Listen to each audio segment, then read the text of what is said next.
Welcome back guys, I am Yatish Bansal and today I am back here with another conceptual video. Today we will discuss about algorithm. तो मैंने कई बच्चों को सुना है कि वो बोलते हैं कि सर कोडिंग और एल्गोरिदम में फ़र्क क्या है, एल्गोरिदम कैसे काम आती है और ये कैसे अलग है कोडिंग से। तो मैं आपको ये क्लियर करना चाहता हूँ कि एल्गोरिदम कोई डेफिनेट फार्मूला नहीं है, कोई डेफिनेट टेक्निक नहीं है एल्गोरिदम, ठीक है।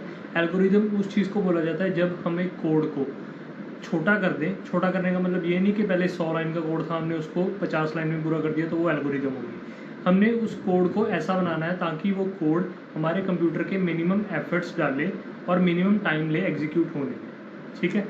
Like if a code is executed in suppose 15 steps initially, ठीक है। जो कंप्यूटर है वो 15 स्टेप्स में उस कोड को एग्जीक्यूट कर रहा है और जो हमारा टारगेट है, जो हमारा मोटिव है काम करने का, वो पूरा कर रहा है 15 स्टेप्स में। लेकिन अगर मैं उस कोड को उसी को सिर्फ 5 स्टेप्स में कर दूं तो मैं बोलूँगा कि मैंने उस कोड में एल्गोरिदम यूज़ किया, ठीक है। इसको हम एक एग्जांपल से अच्छे समझेंगे कि कैसे हम एक एग्जांपल लेंगे, उसका कोड लिखेंगे जो हम कन्वेंशनली लिखते हैं, फिर हम उसमें थोड़ी सी एल्गोरिदम यूज़ करके देखेंगे कि हम इसको कैसे और भी अच्छा बना सकते हैं, ठीक है। So talking about the basic definition of algorithm, it includes solving various mathematical or conceptual problems in such a way that it takes minimum time and minimum effort to execute. It can involve use of iterations, functions and much more. Okay, so this was all about introduction of algorithm. So let's see an example to understand it more deeply. ये हमारे पास एक programme है, ठीक है। यहाँ पे हमारे पास question किया था प्रोग्राम के लिए कि हमने स्क्वायर रूट फाइंड करना है गिवन नंबर का। जैसे कि यहाँ पे ये 9 नंबर गिवन है हमें, तो हमें इसका स्क्वायर रूट फाइंड करना है स्टार्टिंग फ्रॉम द 1 इटसेल्फ, ठीक है। तो हम 1 से गैस करना शुरू करेंगे कि हमने पहले 1 लिया, फिर ऐसे इंक्रीज करते करते हम देखेंगे कि हमने कहाँ तक गैस करना है ताकि हम 9 के स्क्वायर रूट दैट इज़ 3 तक पहुँच, ठीक है। तो इसको करने के लिए हम सबसे पहले एक नंबर डिक्लेयर किया हमने 9, फिर हमने डिफरेंस डिक्लेयर किया 0.001, जिसका हम यूज़ कैसे कर रहे हैं, हम इसका यूज़ ऐसे कर रहे हैं कि हमने answer square minus N is greater than और इक्वल टू डिफरेंस, ठीक है। तो इसमें हम इसकी एब्सोल्यूट वैल्यू को देख रहे हैं कि ये डिफरेंस से हमारी बड़ी है या उससे इक्वल है, तब तक हम गैस करते रहेंगे जब तक हमारा जो फाइनल आंसर है और जो हमने रिक्वायर्ड नंबर है उसके बीच का डिफरेंस 0.001 तक नहीं पहुँच जाता, ठीक है। क्योंकि जब हमारा डिफरेंस यहाँ तक पहुँच गया तो हम मान लेंगे कि हाँ हमारा आंसर सही है, ठीक है। तो इसको देखने के लिए हम क्या करेंगे, हम इसमें हर एक में इंक्रीमेंट कर रहे हैं 0.001 का, ठीक है। तो 0.001 का इंक्रीमेंट करते हुए हम गैसेस देखेंगे कि हमारे कितने गैसेस आ रहे हैं, ठीक है। तो यहाँ पे हमने इसको चलिए रन करके देखते हैं कि हमारा क्या सोल्यूशन निकलता है इसमें। तो यहाँ पे हमारे पास आया 3000 गैसेस। तो जैसा कि आप देख सकते हैं कि हमारा जो प्रोग्राम है वो 3000 टाइम गैस कर रहा है, तब कहीं जाके वो इस नंबर के करीब पहुंच रहा है जो हमारा स्क्वायर रूट है, ठीक है। तो यहाँ पे आपको देखने में नहीं लग रहा होगा कि ये तो छोटा सा प्रोग्राम है, साथ के साथ एग्जीक्यूट हो गया, रिजल्ट आ गया, ख़त्म बात। लेकिन अगर आप इस प्रोग्राम के पीछे देखो तो आपको पता चलेगा कि हमारे कंप्यूटर के कितने एफर्ट्स डले हैं इसमें। तो उस चीज़ को देखने के लिए let me show you guys.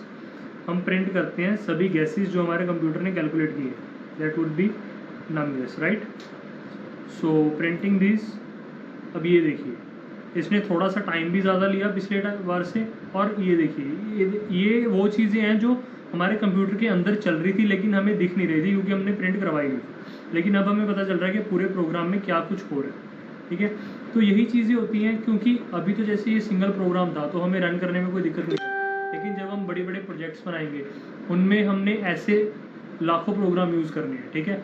तो उनमें अगर एक प्रोग्राम इतना लंबा प्रोसीजर फॉलो करेगा तो वो हेल्दी नहीं होगा हमारे प्रोजेक्ट के लिए, ठीक है।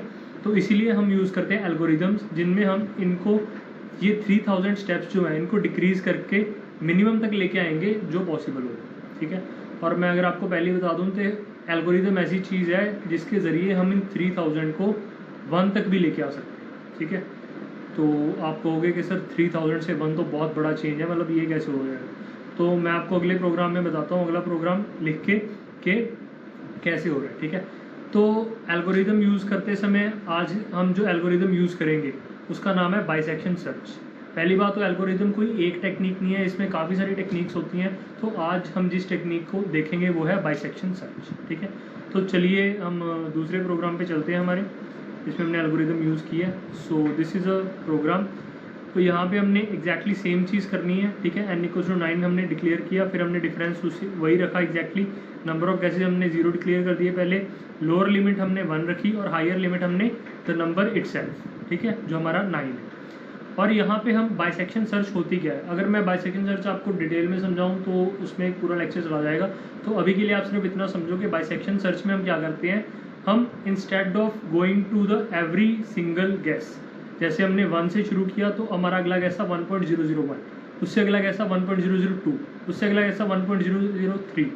तो ये करने की बजाय हम अब क्या करेंगे, हम एवरेज गैसेस उठाना शुरू करेंगे। जैसे हमारी जो एवरेज पहला आंसर हमारे पास होगा lower plus high upon 2, that is lower is 1, higher is 9, then 9 + 1 upon 2 is 5। So हमारा first guess instead of 1.001 will be 5 itself. Okay, so this will be the procedure that we will be following. तो उससे आगे क्या होगा, मान लो हमारा 5 आ गया, लेकिन 5 तो हमारा आंसर नहीं है, तो उससे आगे हम कैसे देखेंगे, उससे आगे हम क्या करेंगे, उससे आगे हम देखेंगे कि हमारा जो आंसर का स्केयर है दैट इज 5 का square 25, if it is less than n, n क्या है हमारा 9, तो 25, if 25 is less than n that it will make lower limit as the answer. तो इसको ध्यान से समझिए कि यहाँ पे क्या हो रहा है, अगर हमारा जो 25 था वो 9 से छोटा होता तो हमारी लोअर लिमिट जो है वो आंसर बन जाती। क्यों, क्योंकि फिर हमारा जो आंसर होता वो 5 से बड़ा होता, ठीक है। अगर 5 से बड़ा आंसर चाहिए होता तो हम क्या करते, हम लोअर लिमिट को 5 सेट कर देते, हायर लिमिट हमारी ऑलरेडी 9 है, तो 9 + 5 अपॉन 2 दैट इज 7। तो अगला हमारा गैस 5 से बड़ा यानी कि 7 चला जाता। लेकिन इस केस में हमें पता है कि हमारी जो आंसर है वो 5 से छोटा है, तो इस केस में हमारा एल्स वाली स्टेटमेंट एग्जीक्यूट होगी, ये वाली, ठीक है। यहाँ पे क्या हो रहा है, जो हायर वैल्यू थी वो हमारी आंसर बन जाएगी, that would be the 5 will become the higher limit and the lower limit will remain 1। तो 5 + 1 अपॉन 2 दैट विल बी 3, ठीक है। तो आप देख सकते हो कि हमें पहले ही गैस में अपना आंसर मिल गया, ठीक है। तो यहाँ पे हमारे जो बाइसेक्शन सर्च थी वो एक्स्ट्रा ऑर्डिनरी काम कर रही है, हालांकि इतना भी कुछ एडवांस नहीं है। बाइसेक्शन सर्च बहुत, मतलब मैं ये नहीं बोलूँगा कि बाइसेक्शन सर्च हमें कुछ हेल्प नहीं करती, वो बहुत ज़्यादा हेल्प करती है हमें, लेकिन इसमें तो हमारे कुछ ज़्यादा एक्स्ट्रा ऑर्डिनरी हेल्प करती है क्योंकि हमने 3000 से सीधा सिंगल स्टेप पे आ गए, है ना। तो ये हमारी बाइसेक्शन सर्च का प्रोसीजर है। यहाँ पे हमने इफ स्टेटमेंट डाल के चेक करके लोअर लिमिट चेंज कर दी, और अगर वो स्टेटमेंट ट्रू नहीं होगी तो हमारी हायर लिमिट चेंज हो जाएगी, और फाइनल जो हमारा आंसर होगा वो that is high + low upon 2, that is average of higher limit and lower limit. Okay, so then the same procedure is followed, number of guesses will be printed and the square root of 9 will be printed. तो run करके देखते हैं इसको कैसा होता है ये। तो ये देखिए हमारे पास नंबर ऑफ गैसेज आ गए 1 और स्क्वायर रूट आ गया हमारे पास डायरेक्टली 3, ठीक है। तो ये था difference between using algorithm and simple coding. तो मैं उम्मीद करता हूँ कि आपको अच्छे समझ आ गया होगा कि अब एल्गोरिदम क्या चीज़ होती है। आगे एल्गोरिदम में बहुत सारी चीज़ें होती हैं यार, मतलब जैसे आज हमने सिर्फ बाइसेक्शन सर्च का छोटा सा पार्ट देखा है, ठीक है। आगे बहुत सारी चीज़ें जैसे न्यूटन रैप्सन होती है, ठीक है, इससे आगे भी बहुत कुछ होता है। तो हम धीरे धीरे इन सभी कंसेप्ट को कवर करेंगे, और मैं उम्मीद करूँगा कि आपको ये कंसेप्ट यूज़फुल लगे और डेफिनेटली आपको ये बहुत काम भी आएंगे। Okay, so till then take care guys, good bye.